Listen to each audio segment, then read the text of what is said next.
Bien. Ahora nos habíamos quedado en BTU, ¿no? ¿Qué era entonces BTU?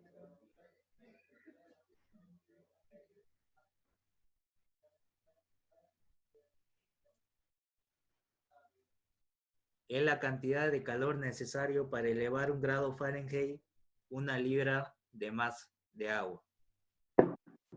Eso es BTU. Y en calorías, kilocalorías sería es la cantidad de calor necesario para elevar un grado centígrados un kilogramo de agua. Uno es en sistema internacional y el otro es en sistema inglés. Ahora, esas son las unidades que mayormente se pueden medir los calores o las capacidades caloríficas. Cuando hablamos de capacidades caloríficas, hablamos de No. CP y CB. ¿Qué es CP? Capacidad calorífica a presión constante. Y CB, capacidad calorífica a volumen constante. Por ejemplo, aquí tenemos un ejemplo de 1 kilogramo de hierro y 1 kilogramo de agua, de las cuales va a tener una variación de temperatura de 20 a 30 grados centígrados, de 20 a 30 grados centígrados. Entonces, sus capacidades de cada uno son diferentes. Por ejemplo, el de aquí va a ser 4.5 y el de aquí es 41.8. Ahora, ¿de qué depende eso? La diferencia de la cantidad de energía son requeridas para elevar la temperatura de diferentes sustancias en un mismo rango de temperatura. Para aquello solamente depende de su capacidad calorífica de cada elemento. Por ejemplo, el calor específico aquí es igual al calor sobre la masa por la diferencial de temperatura. El calor a qué se mide, en calorías o en joules. La masa en gramos o en kilogramos. Y la variación de temperatura en grados centígrados.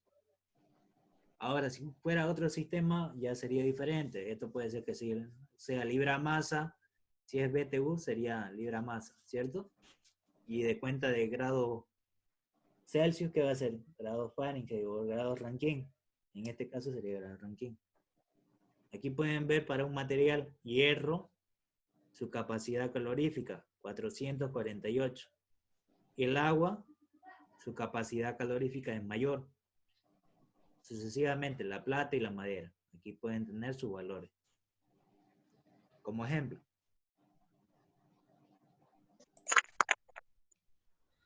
aquí tenemos calor o calor, ¿cómo se define? El calor es igual a la masa por la capacidad calorífica o la variación de temperatura. Eso es lo que ustedes aprendieron en física 2 en calorimetría. También existe lo que es el calor latente, que va a ser el calor por la masa, la capacidad calorífica por su respectiva masa. Y esto es igual a decir calor por la capacidad por la variación de temperatura. También lo puedo determinar de esta manera.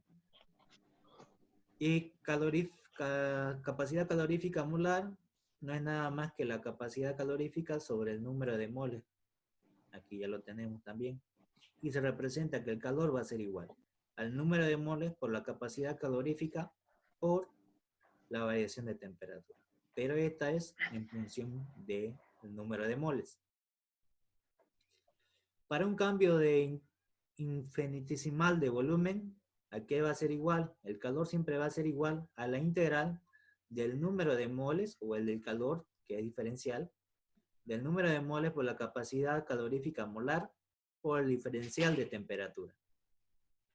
A esto se le llama la transferencia de forma de calor, que depende del camino del recorrido, es decir, cómo se efectúa un proceso.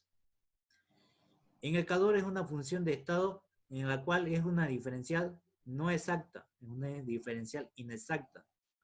Existen tres tipos de capacidades caloríficas, o dos tipos. ¿Cuáles son esos dos tipos de capacidades caloríficas que dependen de la capacidad molar? Capacidad calorífica CB, capacidad calorífica a volumen constante. Esto mayormente se ocupa cuando son procesos cerrados, donde el volumen no varía. Y CP, capacidad calorífica a presión constante para sistemas abiertos. Entonces voy a tener lo siguiente. que el calor va a ser igual al número de moles por el Cp por diferencial de temperatura, siempre y cuando esto sea un fluido donde la presión sea constante, pero el volumen variable. Y el Cv va a ser cuando sea capacidad calorífica a volumen constante. El volumen no varía, puede variar las presiones, pero el volumen se mantiene constante. Esa es la definición matemática del calor en función de las capacidades caloríficas. Estas son las ecuaciones que vamos a ocupar, o bien con Cp o bien con Cv, en términos. Ahora, capacidades caloríficas de un gas ideal. Para un gas ideal se definen dos capacidades caloríficas molares, que son a volumen constante Cv y a presión constante Cp. Cv es la cantidad de calor necesario para suministrar un mol de gas ideal para elevar una temperatura 1 grado mediante la transferencia isocórica, como habíamos dicho anteriormente. Es la capacidad necesaria o la cantidad necesaria para suministrar a un mol de gas ideal para elevar 1 grado mediante la transformación isocórica. Isocórica significa proceso a volumen constante. Cp es la cantidad de calor necesario para suministrar un mol de gas ideal para elevar su temperatura 1 grado mediante la transformación isobárica. Ahora, los valores para ambas capacidades caloríficas pueden determinarse con ayuda teórica de cinética de los gases ideales. Por ejemplo, a veces el ejercicio no me lo puede dar los valores de Cp y Cv, pero me los da teóricamente. Me puede decir, considere que el gas es monoatómico. Si le dice que es un gas monoatómico, aquí tengo los valores para el Cv, que sería 3 medios del R universal. El R universal ya es un valor conocido y el 3 medios es un valor constante. Entonces ya tuviera este valor de la constante para poder determinar el Cv. Ahora, de esa manera ya tengo el Cv.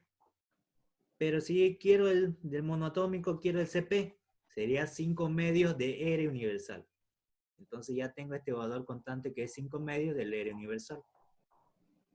Ese sería el Cv y el Cp si es monoatómico. Si el ejercicio me dice que es diatómico, entonces, ¿qué es lo que va a pasar? Que su Cv va a ser igual a 5 medios de R universal y su Cp 7 medios del R universal. Ahora, recordando la ley de Mayer, ¿qué me dice? Me dice que el R universal no es nada más que la diferencia entre las capacidades caloríficas, que va a ser Cp menos Cv. Eso es lo que me da el R. Supongamos que sea oxígeno. El R del oxígeno va a ser igual al Cp del oxígeno menos el Cv del oxígeno. Y si yo agarro esto por tabla, puedo obtener el R específico para cada gas, independientemente. Aquí podemos ver lo mismo. Y es el grado de libertad del sistema. Por ejemplo, cuando hacemos diatómico, monotómico, si te dan cuenta, todo esto de acá siempre va a estar dividido entre 2. Lo que cambia es el grado de libertad, el valor de I. Pero pocas veces entra. Si le entra son estos 2 nada más que puede ser que entre. Monoatómico y diatómico. ¿De acuerdo?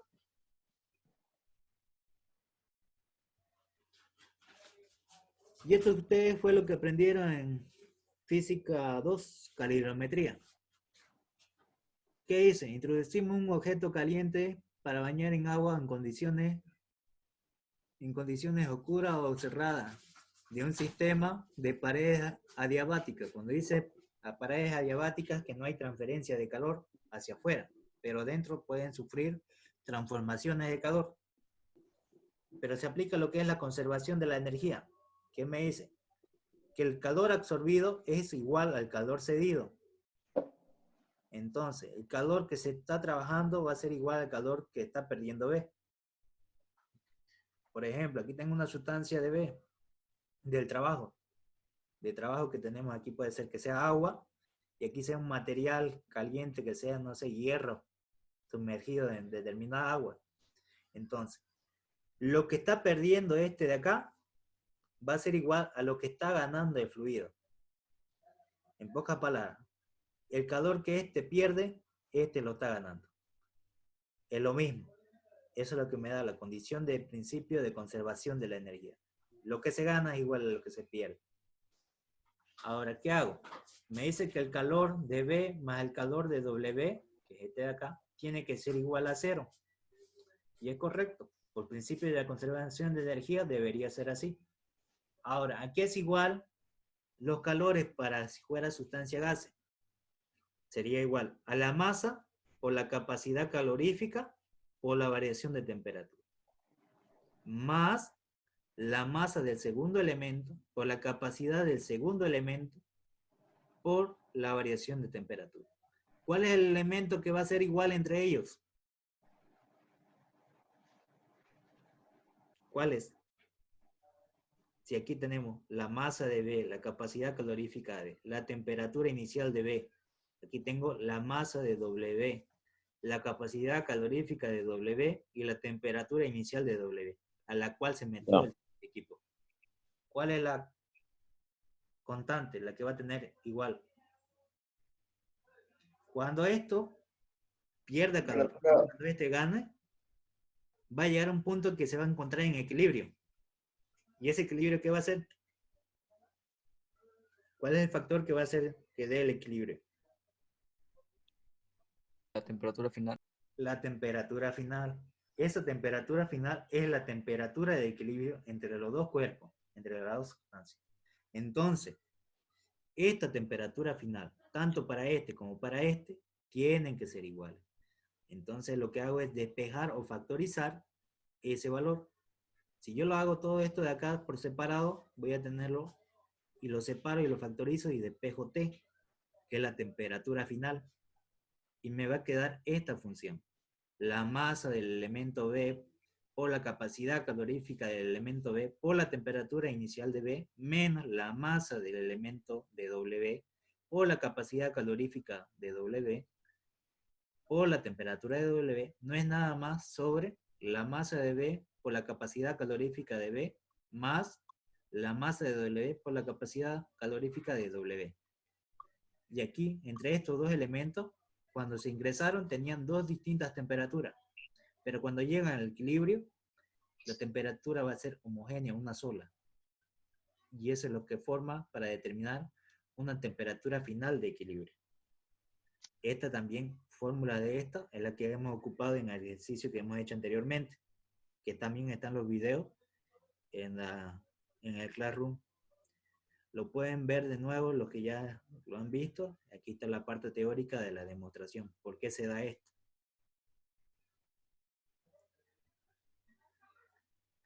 Ahora, el cambio de energía para un ciclo. De acuerdo al criterio de signos va a depender el sistema del estudio. Por ejemplo, si el trabajo es mayor a 0, entonces está ingresando el sistema.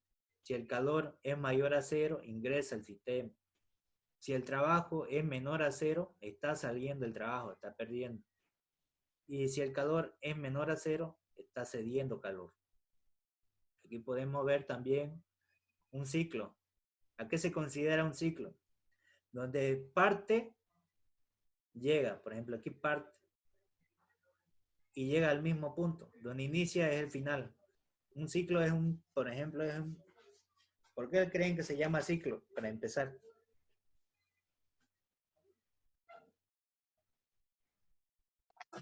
Porque se repite. Porque se repite, porque es giratorio. Un ejemplo, el nombre nace de lo que es la bicicleta, por ejemplo. ¿Por qué dicen que dicen? La bicicleta hace un ciclo, gira cada vez. Donde inicia, vuelve a acabar. Entonces genera varios ciclos. En este caso es lo mismo.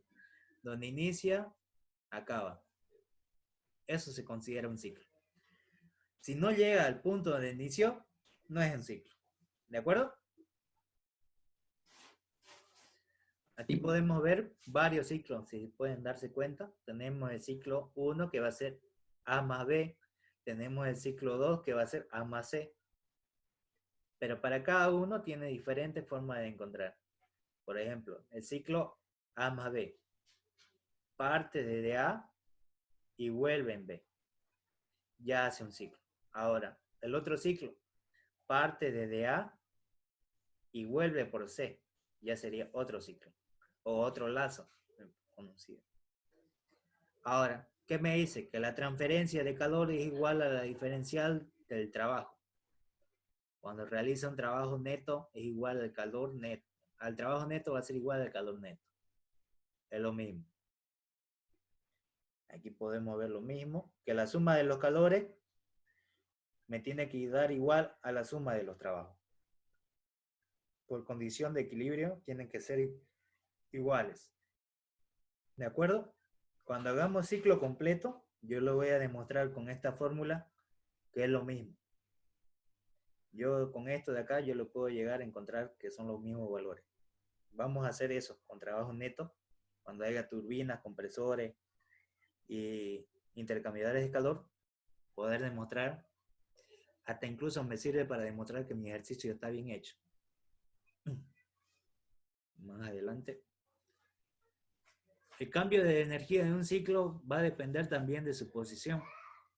Por ejemplo, el 1 a 2, pero que sea el calor de sentido de B o del sentido de C. Esto solamente es el análisis del sentido.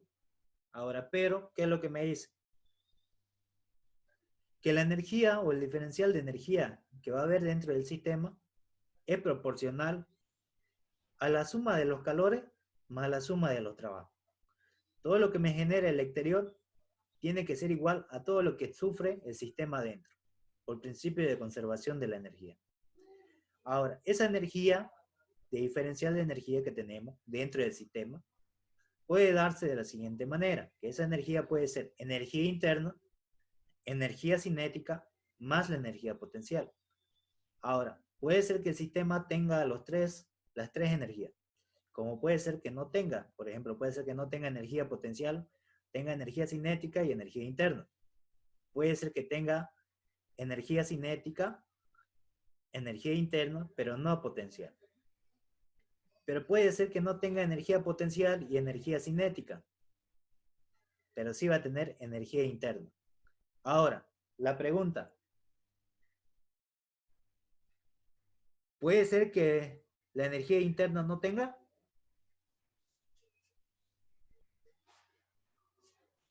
Se puede, ¿Se puede o no se puede? se puede, si la temperatura es constante. Si la temperatura es constante no significa que no tenga, significa que son iguales. Esa es otra cosa. Siempre va a Sí, tener energía interna.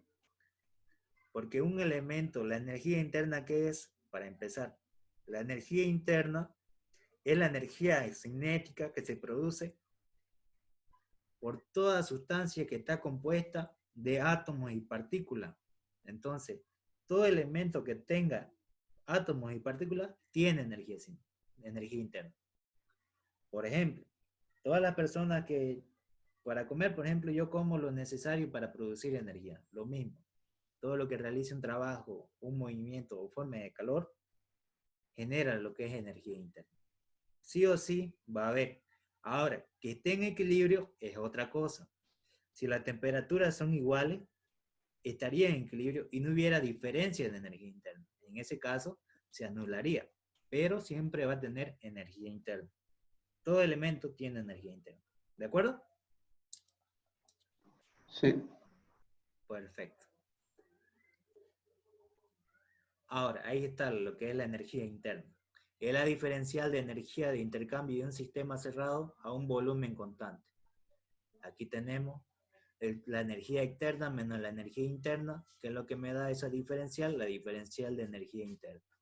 Como es un cuerpo que tiene átomos y partículas, dentro de él va a producir una energía cinética que va a estar siempre en movimiento de acuerdo a la temperatura. Ahora, esa temperatura puede ser que sea menor o mayor a la externa, no interfiere, porque esa energía siempre va a estar en constante movimiento, que es la energía interna. Ahora, esta energía interna o este diferencial de energía interna, esto lo ocupo para líquidos. Ahora, si en el caso sea un gas, ¿qué debo hacer? Es un gas. No hay energía interna para un gas directo, que yo lo pueda encontrar. ¿Qué hago entonces para eso? En una energía interna lo determino por la ecuación de los gases que vimos anteriormente, por las capacidades caloríficas. Si yo quiero el diferencial de U o solamente U, el diferencial de U va a ser igual al número de moles por la capacidad calorífica a volumen constante por el diferencial de temperatura. Si hubiese sido diferencial de U. Ahora, si hubiese sido solamente U, ¿qué sería? Sería el número de moles por la capacidad calorífica de volumen por la temperatura. Le quito solamente el diferencial acá. Este diferencial con este diferencial se va. Y así lo tengo. Ahora, esto puede estar multiplicado por el número de moles, por la masa, o solamente por nada. Puede estar directamente capacidad calorífica por diferencial de temperatura, sin el número de moles, sin la masa. Todo depende de cómo me lo dé el enunciado de la pregunta. Pero esta es la ecuación general. ¿De acuerdo? Esa es la definición matemática de la energía interna. Y es una diferencial que es exacta. Es una función de un estado. En pocas palabras, podemos determinar un estado en cuestión exacta, un valor determinado exacto. Si yo le doy un punto, puedo obtener el... Si le doy una variable, ya tengo el otro. Ahora, esa diferencial de energía puede ser la suma de todas las energías que se producen dentro del sistema. La energía interna, la variación de energía cinética, más la variación de energía potencial. Ahora, si esto es igual a esto de acá, y anteriormente habíamos dicho que la energía que sufre dentro del sistema es igual a la exterior, recién la suma, la igualación de las energías, esta igualación, esto es igual a esto, sí, igual entonces, que la energía interna más la energía cinética más la energía potencial es igual al diferencial de calor más el diferencial de trabajo, que me genera esto de acá. Aquí solamente lo que ha hecho es la suma de esto, solamente que ha hecho la energía cinética es 0 y la energía potencial es 0. Y este es el primer principio de la termodinámica. ¿Para qué tipo de sistema? ¿Cerrado o abierto? Cerrado. Para sistemas cerrados, muy bien. Para un sistema cerrado se trabaja con energía interna. Si hubiese sido sistema abierto, ¿qué sería?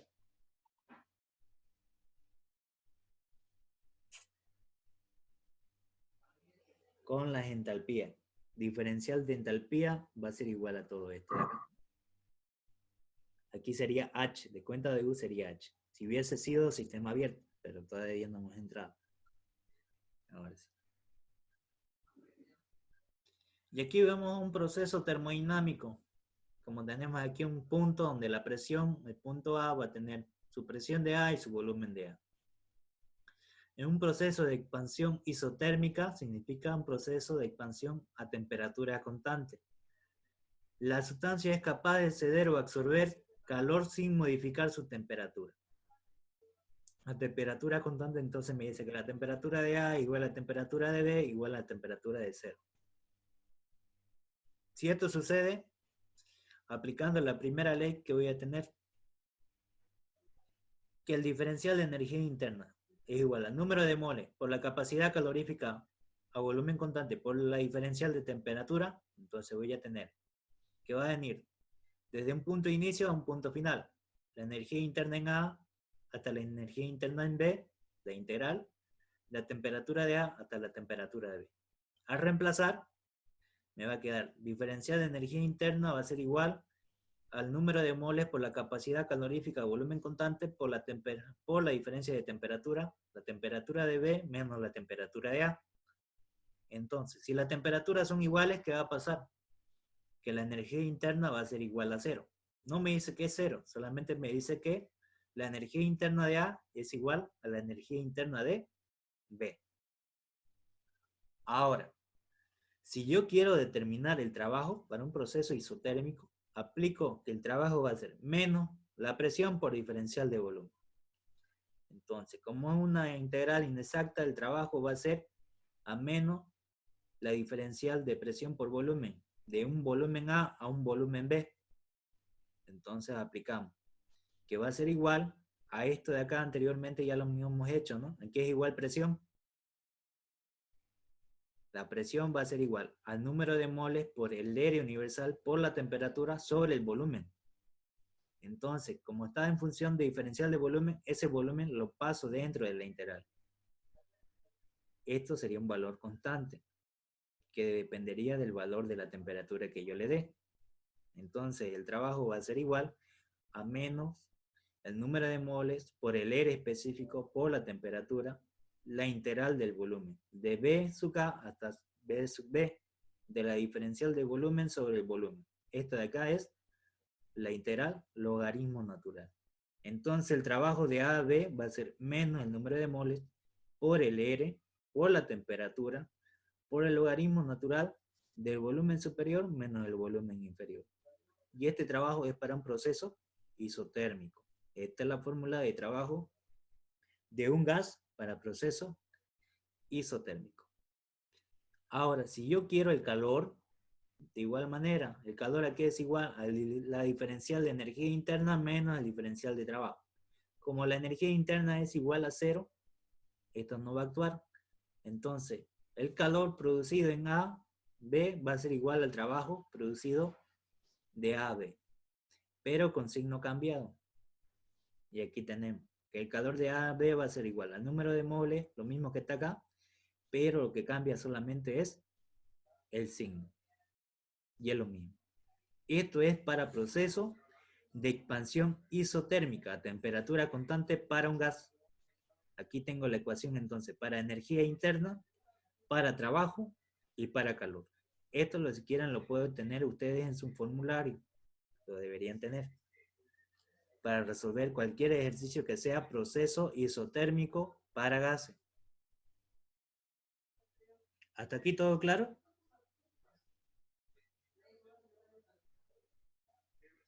Bien, vamos a continuar.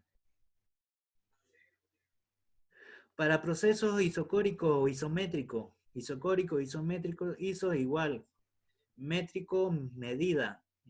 ¿Cómo medimos un fluido? A través de los volúmenes. Entonces me dice que el proceso isocórico o isométrico es a volumen constante. Entonces me dice que el volumen de A va a ser igual al volumen de B, igual al volumen sub 0.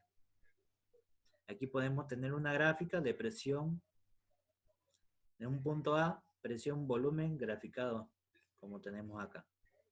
Ahora, me dice, aplicando la primera ley de la termodinámica va a ser que el diferencial de energía interna tiene que ser igual a la suma del calor menos más el trabajo.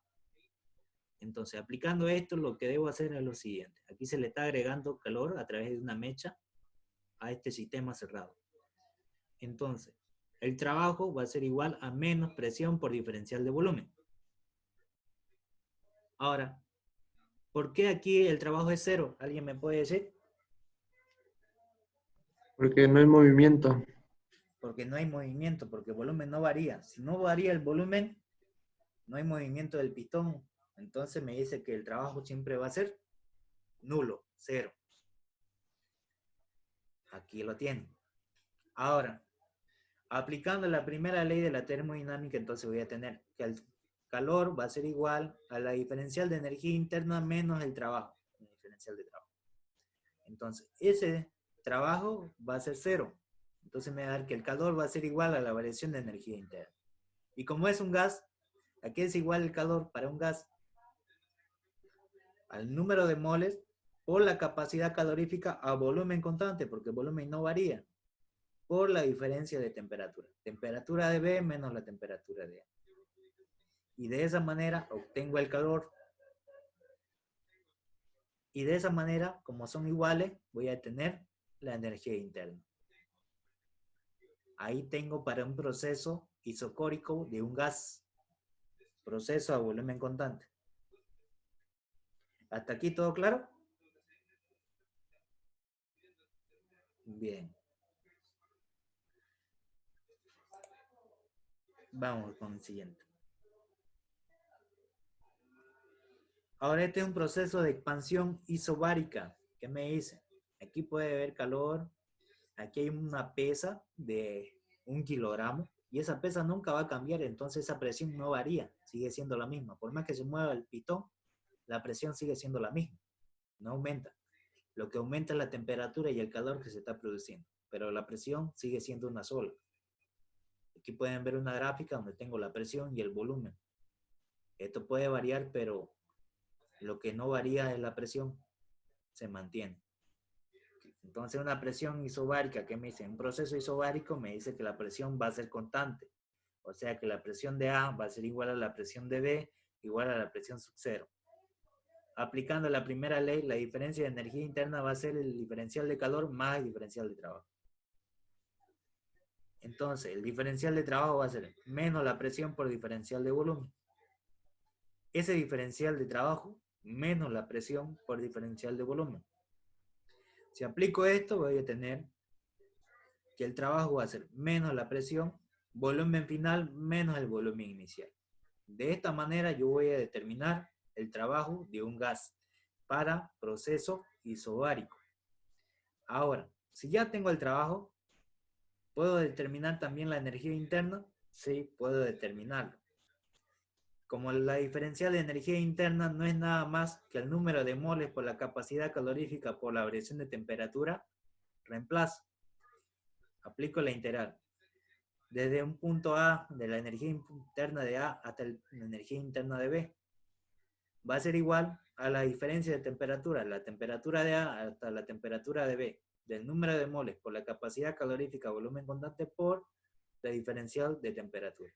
Al reemplazar voy a tener que la variación de energía interna de A a B va a ser igual al número de moles por la capacidad calorífica volumen constante por la diferencia de temperatura, temperatura de B menos la temperatura de A. Como ya tengo el trabajo y ya tengo la energía interna, reemplazo en la primera ley. ¿Para qué? Para determinar el calor. Y el calor no es nada más que la energía interna menos el trabajo realizado. Como ya tengo todos esos valores, solamente es agarrar y reemplazar. Y esta es la ecuación del calor para un proceso de expansión isobárico. Ya tengo entonces para un proceso isobárico, para un proceso isométrico y para un proceso isotérmico. Aquí tenemos el proceso de expansión para un proceso isobárico. De esta manera determino el calor de un gas ideal para la ecuación PV-NRT. De esta manera encontraría también el calor. Lo que hace es reemplazar que esta presión en función del volumen sea igual a esto. Y es igual aplicando la ley de Mayer, que tenemos que el calor va a ser igual al Cp por la diferencia de temperatura. Si se dan cuenta, esto es como si fuera el trabajo de flujo más la energía interna. Aquí es igual el trabajo de flujo más la energía interna a la variación de entalpía. Y la variación de entalpía aquí es igual al número de moles por la capacidad calorífica a presión constante por la variación de temperatura. Aquí me da lo mismo. Esa es la ecuación reducida para encontrar calor en un proceso isobárico. Y para un proceso de expansión adiabático de un gas. ¿Qué me dice en un proceso de expansión adiabático? Que el calor va a ser cero. Cuando dice adiabático, es un proceso donde no altera el calor siempre va a ser cero. Aquí tenemos la presión de A y la presión de A y el volumen de A en un punto de A. Como es adiabático, el calor va a ser cero. Las ecuaciones para determinar un proceso adiabático puede darse presión por volumen elevado a la constante adiabática igual constante. ¿Qué me quiere decir? Presión 1 por volumen 1 elevado a la constante adiabática va a ser igual a la presión 2 por el volumen 2 elevado a la constante adiabática, como lo tenemos acá. Presión de A por el volumen de A elevado a la constante adiabática tiene que ser igual a la presión de B por el volumen de B por la constante adiabática. Lo puedo determinar en función de las presiones por volúmenes, como también de la temperatura por volumen, como también de la temperatura con presión, pero respetando los exponentes de cada una de las variables. Eso es lo que me da el proceso de expansión adiabática. Aquí podemos tener en función de presión por volumen, temperatura por volumen, y temperatura por presión. Estas son las ecuaciones. Dependiendo del valor que me dé, lo puedo ocupar. Aquí lo tienen. Lo que influye y lo que hace diferente a los anteriores es el exponente adiabático para cualquiera de estos tipos de ecuaciones. Aquí ya lo tienen. Si quiero determinar el trabajo, ocupo lo mismo. El trabajo va a ser igual a menos presión por diferencial de volumen. Aplico integrales. Entonces aquí me queda el trabajo, porque esto de aquí era inexacto, entonces me genera trabajo. Pero esto de aquí es exacto, puedo determinar un valor. Entonces, si yo aplico esto de acá y lo reemplazo por cualquiera de estos que tengo aquí, me va a quedar de la siguiente manera. Aquí lo estoy poniendo como si fuera constante. Como es la presión por diferencial de volumen, lo estoy reemplazando nada más. Volumen por gamma elevado a esto. Si aplico esto, me va a quedar esto de acá. Y este es el trabajo politrópico de un gas, que va a ser la presión de A por el volumen de A menos la presión de B por el volumen de B sobre 1 menos la constante adiabática. Este es el trabajo para un proceso politrópico de un gas, que es adiabático. O para un trabajo adiabático de un gas, es lo mismo. Ahí lo tienen. Esta ecuación es la que se ocupa. Y si quiero la variación de energía interna va a ser igual al diferencial de calor más el diferencial de trabajo. Como es adiabático, no hay calor. Entonces, ¿qué me da? Que la variación de energía interna tiene que ser igual al trabajo realizado adiabáticamente. Y la variación de energía interna, ¿qué va a ser igual? Al número de moles por la capacidad calorífica a volumen constante por la diferencia de temperatura. Esto aplico porque el sistema es cerrado. Entonces voy a tener esta ecuación de acá. Y esto también va a ser igual a encontrar el trabajo. Lo puedo encontrar el trabajo de esta manera o como de esta manera. El resultado me tiene que dar lo mismo. No debe variar. Si varía solamente son los decimales, pero los números grandes no van a variar. Ahí están los 4 tipos de procesos. Para proceso isotérmico, isocórico, isobárico y adiabático. Y aquí tengo las energías específicas para cada uno. Aquí tengo la forma de encontrar para un sistema que va a ser líquido. Que el diferencial de energía interna va a ser igual a la diferencial inexacta del calor más la diferencial inexacta del trabajo. La variación de energía interna es U2 menos U1 va a ser igual al calor de 1 a 2 más el trabajo de 1 a 2. Considerando que M es constante, dividimos por la misma, no altera. Entonces todo esto lo dividí sobre la masa y lo tengo en unidades específicas sobre la masa. En propiedades extensivas cada uno. Va a ser la energía interna 2 menos la energía interna 1 va a ser igual al calor 1 menos el calor 2 más el trabajo de 1 a 2. La energía interna 1 va a ser la energía total sobre la masa, el calor de 1 a 2 va a ser el calor total sobre la masa y el trabajo total va a ser el trabajo sobre la masa. Para determinar el volumen específico no es nada más que el volumen total sobre la masa. Este es el volumen que vamos a determinar para encontrar valores de tabla. Volumen específico es una unidad de tabla. Y el volumen total depende del recipiente o del recipiente que contiene la sustancia. Y la masa es la cantidad de materia que está dentro del sistema. Ese volumen específico varía de acuerdo a la presión o a la energía interna. Y la temperatura es una función de la presión y la energía interna también. Aquí podemos ver entonces que la energía interna varía de acuerdo también a la temperatura y el volumen específico. Así están distribuidas en la tabla. La tabla de propiedades en la temperatura y presión de volúmenes específicos de la tabla son propiedades que incluyen las variables singulares sin importar la termodinámica